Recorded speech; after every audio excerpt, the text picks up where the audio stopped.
আসসালামু আলাইকুম ওয়া রাহমাতুল্লাহি ওয়া বারাকাতুহু। আমরা এই মুহূর্তে আছি কুমিল্লাতে। এটা পদুয়া বাজার বিশ্ব রোডে আছি। এখানে জাতীয় উলামা মাশায়েখ আইম্মা পরিষদের একটি ক্যাম্প করা হয়েছে, ত্রাণ ক্যাম্প। এবং এখানে আপনারা দেখতে পাচ্ছেন আমাদের পাশের ট্রাকের মধ্যে এখানে আমাদের ত্রাণের প্যাকেটগুলো এখানে লোড করা হচ্ছে এবং এখান থেকে আবার আনলোড করে ছোট ছোট পিকআপে করে পাঠানো হচ্ছে। আর আমাদের সাথে আছেন আজকে জাতীয় উলামা মাশায়েখ আইম্মা পরিষদের সম্মানিত কেন্দ্রীয় সেক্রেটারি জেনারেল হযরত মাওলানা মুফতি রেজাউল করিম আবরার সাহেব, এবং সাথে আছেন আপনাদের সকলের পরিচিত মানুষ ইসলামী সঙ্গীত শিল্পী মুফতি সাঈদ আহমদ, এবং সঙ্গে আছেন মুফতি আব্দুর রহমান উসমানী সাহেব, এবং আমাদের সাথে আছেন এখানে উপস্থিত আছেন আব্দুল মান্নান, প্রিয় মানুষ, প্রিয় বক্তা হযরত মাওলানা মুফতি আব্দুল মান্নান উসমানী সাহেব, এবং এখানে উপস্থিত আছেন ঢাকার একজন মানুষ আমাদের সবার প্রিয় যারা মুফতি ইব্রাহিম শরীফ সাহেব, পাশাপাশি আমাদের যে কুমিল্লা উত্তরের সভাপতি জাতীয় উলামা মাশায়েখ আইম্মা পরিষদের এবং কেন্দ্রীয় দাওয়া বিষয়ক সম্পাদক। আমরা সবাই মিলে আজকে এখানে ত্রাণ কার্যক্রম পরিচালনা করছি এবং ইতিমধ্যে আমাদের মাঝে পীর সাহেব চরমনায় এসেছিলেন, হুজুর এখানে এসে দেখাশোনা করে চলে গেছেন। আমরা এখান থেকে ফেনীতে যাব নাকি ইনশাআল্লাহ। তো এই মুহূর্তে আমি একটু অনুভূতি প্রকাশ করার জন্য মুফতি সাঈদ আহমদকে অনুরোধ করছি। শোনা যাবে না চলবে এখান থেকে অনেকের কাজে সবাই একত্রিত হয়ে সারা দেশের মানুষ একত্রিত হয়ে আমরা কাজ করতেছি।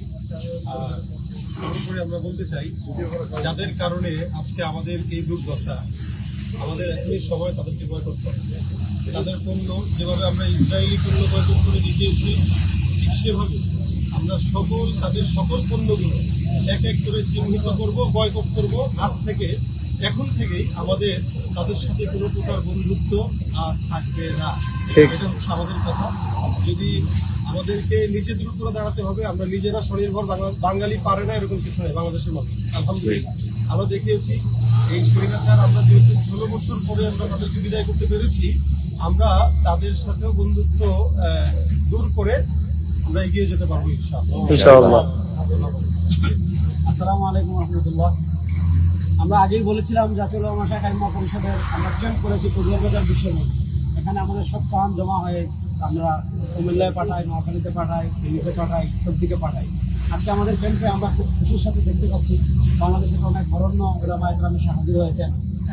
আমাদের বড় ভাই মুফতি আব্দুর রহমান কুব্বাদি সাহেব আছেন, আমাদের বাংলাদেশের অন্যতম ওয়াইজ মুফতি আব্দুল মান্নান উসমানী সাহেব আছেন, আমাদের উলামা মাশায়েখ আইম্মা পরিষদের কেন্দ্রীয় সদস্য এবং জাগোয়া ইউনিয়নের চেয়ারম্যান মুফতি হেদায়েতুল্লাহ আজাদী ভাই, মুফতি সাঈদ আহমদ সহ আরও অনেক দায়িত্বশীল আজকে এসেছেন। আমরা তাদেরকে অভিনন্দন জানাচ্ছি উলামা মাশায়েখ আইম্মা পরিষদের কেন্দ্রীয় কমিটির পক্ষ থেকে। আমি একটা কথা বলে শেষ করবো, আমরা যারা দেশের বিভিন্ন বিক্ষিপ্ত জায়গা থেকে আসছি, আমরা স্থানীয়ভাবে যোগাযোগ করে না আসলে এবং যদি আমাদের এখানে স্থানীয় স্বেচ্ছাসেবক না থাকে, আমরা যেমন কাজ করে একটু করবো। এখানে এত বিশৃঙ্খলা হচ্ছে, তো আমরা সবাই ফেনী, নোয়াখালী, কুমিল্লা এবং বাংলাদেশের অন্যান্য জায়গায় বন্যা হচ্ছে, আমরা দুদিনই সবাই পাশে দাঁড়াবো। জাতীয় উলামা মাশায়েখ আইম্মা পরিষদ কাজ করছে, আপনারা সবাই আপনাদের দোয়ায় আমাদেরকে শুরু করবেন ইনশাআল্লাহ। আল্লাহ তাআলা আমাদেরকে তৌফিক দান করছে যে মানুষের পাশে, দুর্যোগের পাশে দাঁড়ানো। এই উলামায়ে কেরাম যেভাবে দাঁড়াইছে, ইসলামী আন্দোলন পাশে যেতেছে আলহামদুলিল্লাহ। স্বাধীন দেশ উলামায়ে কেরামের মেহনতে হয়েছে। আমাদের এই এখলাস যদি থাকে, ইনশাআল্লাহ ভারত যদি আমাদের সাথে দুশমনি করে, আমরা যুদ্ধ করে ভারতের মোকাবেলাও করতে পারবো ইনশাআল্লাহ। আমাদের এখলাসের এই মেহনতকে কবুল করে এবং সমস্ত উম্মতকে আমাদের সাথে এক হয়ে কাজ করার তৌফিক দান করুন। আসসালামু আলাইকুম। এই বন্যাতে সবচেয়ে দৃষ্টিগোচর যে বিষয়টা বলতেছি, সম্প্রীতির একটি বাংলাদেশ। আজকে আপনি দেখেছেন শাহবাগের ঢাকা ইউনিভার্সিটিতে একটি ছোট বাচ্চা উমরার টাকা দিয়েছে, 17,000 কত টাকা সে মাসের ত্রাণ তহবিলে জমা দিয়েছে।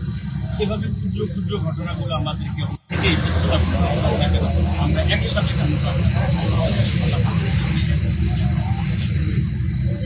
জি আলহামদুলিল্লাহ, আল্লাহ পাকের দরবারে লাখ কোটি শুকরিয়া আদায় করছি। একটা কথা না বললেই নয়, এখন বাংলাদেশকে নিয়ে আমরা গর্ব করার মতো বলতে পারি বুক ফুলিয়ে আমরা দেখছি যে আসার সময় আমার ভাইয়েরা বন্যা কবলিত পানিতে কষ্ট করতেছে, সারা বাংলাদেশের সমস্ত মানুষ যার যার সাধ্য অনুযায়ী তারা ঝাঁপিয়ে পড়তেছে।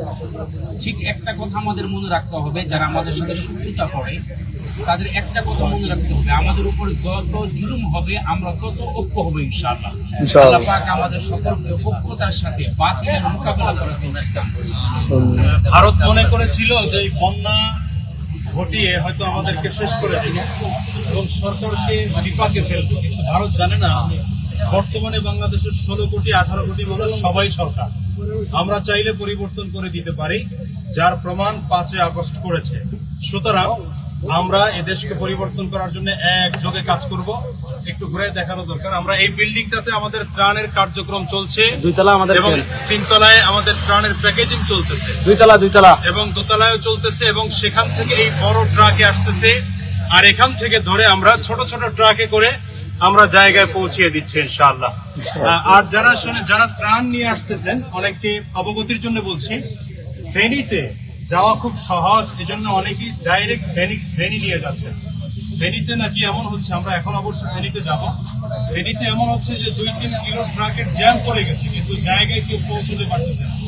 কিন্তু ফেনীর থেকেও আরো বেশি অবহেলিত এলাকা হলো এই কুমিল্লা এই অঞ্চল, লক্ষ্মীপুরের একটা সাইড, এখানে কেউ ত্রাণ নিয়ে যায় না।